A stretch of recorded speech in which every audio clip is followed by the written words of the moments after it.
ဟန်တာရီနန်းတော်ကြီးရဲ့တာယာလှပတဲ့နေ့လေးတစ်နေ့မှာဗညာထောလို့ခေါ်တဲ့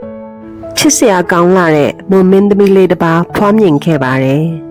။လှပတဲ့နန်းတော်ကြီးထဲမှာရှိသမျှလူတွေအားလုံးကသူမကိုချစ်ခင်ကြတယ်။ဒါပေမဲ့လည်းတည်ငြိမ်အေးဆေးတဲ့သူမရဲ့ရင်ထဲမှာတော့ကြီးမားမားအကြောင်းအရာကြီးတစ်ခုကစောင့်နေတယ်လို့ပဲအမြဲခံစားနေခဲ့ရတယ်။မနေ့တိုင်းသူမဟာစာပေနန်းတွင်းကလူမှုဆက်ဆံရေးတွေနဲ့နိုင်ငံရေးသမိုင်းနဲ့ဗုဒ္ဓဘာသာအကြောင်းတွေကိုအမြဲလေ့လာသင်ယူခဲ့ရတယ်။ညဘက်တွေဆိုရင်နန်းတော်လာတာဆောင်ပေါ်ကနေကျယ်ရီကိုကြည့်ရတာအကြိုက်ဆုံးပါပဲတဲ့အပြင်ကကဘာကြီးကဘယ်လိုများရှိမလဲလို့လဲအမြဲတမ်းစိတ်ကူးရင်ကြည့်တတ်တယ်။ဒီနေ့တော့ဂျပန်လေးတွေကိုငေးကြည့်မိနေရင်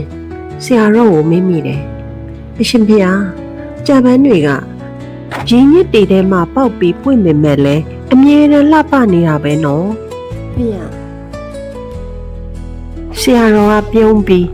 လူကောင်းလူတော်ဆိုတာကလည်းဂျပန်တွေလိုပဲအခက်အခဲတွေရှိလေပို့ပြီးလှတတ်လေပဲမင်းသမီးလေးရဲ့လို့ဖြေခဲ့တယ်။ငါလည်းဒီလိုပဲဖြစ်ရမှာပေါ့နော်။ဒီနေ့တော့နိုင်ငံရေးအလှည့်ပြောင်းနေနဲ့တိုင်းပြည်လုံခြုံရေးကြောင့်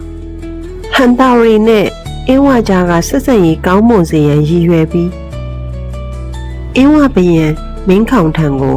ငင်းချင်းမိဖုရားအဖြစ်ဆက်တခြင်းခံခဲ့ရပါတယ်။အင်းဝနန်းတော်ကြီးထဲမှာရှင်စောပုဟာမိဖုရားတစ်ပါးအဖြစ်နေထိုင်နေရပေမဲ့လည်းစိတ်ထဲမှာတော့ဟန်တာရီကိုပဲအမြဲလွမ်းဆွတ်တရိယာနေခဲ့တယ်။ဟန်တာရီကလူတွေကလည်းသူမကိုပြန်ခေါ်ဖို့နီလန်းနေလျှို့ဝှက်စီစဉ်ခဲ့ကြတယ်။တညာနန်းတော်တစ်ခုလုံးတိတ်ဆိတ်နေပြီးမိအိမ်တွေပဲလင်းနေတဲ့အချိန်အဆောင်တွေအားလုံးလည်းအိပ်ပျော်နေကြလို့အခုထွက်မှဖြစ်မယ်မင်းသမီးဆိုတဲ့အတန်တူတူလေးကြားလိုက်ရတယ်။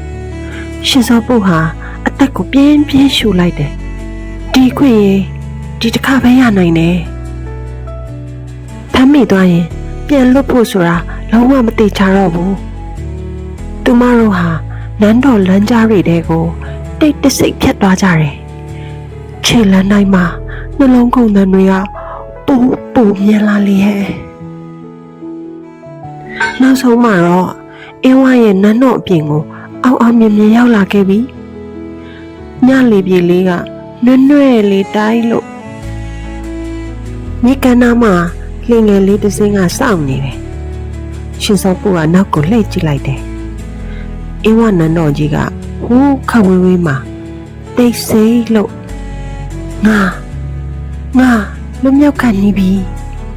လို့တွေးပြီးပြုံးလိုက်မိတယ်။နောက်ဆုံးမှာတော့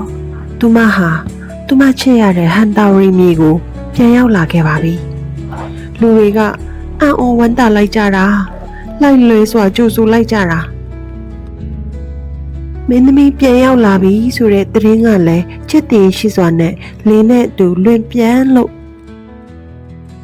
ဒီလိုနဲ့မိမိရဲ့ဟန်တာရီမှာပဲပျော်ရွှင်စွာနေထိုင်ရင်းနဲ့သူမရဲ့မောင်တော်ဘရင်မင်းမြတ်ကန်တော်ကုံသွားတဲ့အခါမှာသူမကိုမင်းမျိုးမင်းနွယ်စစ်လဲဖြစ်ပြည်သူတွေရဲ့လေးစားမှုကိုလည်းခံနေရတိုင်းရေးပြည်ရာအတွေ့အကြုံတွေလည်းရှိတဲ့အတွက်ရှင်စောပုကိုဟန်တာရီရဲ့ဘရင်မကြီးအဖြစ်တင်မြှောက်လိုက်ကြပါတော့တယ်။တမိုင်းရဲ့ရှားပါဘရင်မတစ်ပါးဖြစ်ခဲ့ပေမဲ့ဘရင်မကြီးရှင်စောပုဟာအာနာကိုကောင်းထိန်းနိုင်ခဲ့တယ်။သူမဟာတိုင်းပြည်တည်ငြိမ်ဖို့ကုန်သွယ်စီးပွားတိုးတက်ဖို့သာသနာရေးကိုထောက်ပံ့ဖို့စရာတွေကိုပို့ပြီးအာရုံစိုက်ခဲ့တယ်။သူမရဲ့ခန္ဓာကိုယ်အလေးချိန်နဲ့ကိုက်ညီတဲ့ရွှေစင်ရွှေသားတွေကိုလည်းရွှေတကုံဘုရားကြီးကိုရွှေချလှူခဲ့ပါသေးတယ်။ရွှေတကုံဘုရားကြီးကိုရွှေချခဲ့တဲ့မင်းနေထဲမှာဘုရင်မကြီးဟာတပါးအပါဝင်ပါပဲ။ 19နှစ်တာစီစီလုံးလုံးအောင်အောင်မြင်မြင်အုပ်ချုပ်ပြီးတဲ့နောက်မှာသူမဟာတက်တော်ကြီးရင်လာပြီဖြစ်တဲ့အတွက်သူမကိုအင်းဝါကနေလွတ်မြောက်ရန်ကက်တင်တုံးကပါဝင်ကူညီခဲ့တဲ့ပညာရှိအမတ်လည်းဟုတ်ယဟန်လည်းဖြစ်ခဲ့ပူတဲ့ပညာအရာမှာရောဉာဏ်ကြီးတဲ့နေရာမှာပါနာမည်ကျော်ကြားတဲ့ဓမ္မစီဒီကိုထီးနှံလွှဲအပ်ပေးခဲ့ပါတယ်တွေးသားတော်ဆက်မှုထက်မှန်မှန်ကန်ကန်ဆုံးဖြတ်နိုင်တဲ့သူရဲ့လက်ထဲကိုတိုင်းပြည်ကိုလွှဲအပ်ပေးခဲ့တာဖြစ်တဲ့အတွက်ဒီဖြစ်ရဟာသမိုင်းမှာအလွန်ပဲထင်ရှားကျော်ကြားခဲ့ပါတယ်။ဘုရင်မကြီးဟာထီးနှံလွှဲအပ်ပေးတဲ့နောက်မှာလမ်းတွဲအာဏာတွေကနေတဖြည်းဖြည်းစွန့်ခွာလာခဲ့တယ်။သူမရဲ့စိတ်အာရုံမှာအများဆုံးတည်ရှိနေတာကတော့ရွှေတကုံဖျားကြီးနဲ့တရားတော်တွေပါပဲရှင်စောပုဘုရင်မကြီးဟာသက်တော်80မှာကံတော်ကုန်ခဲ့ပါတယ်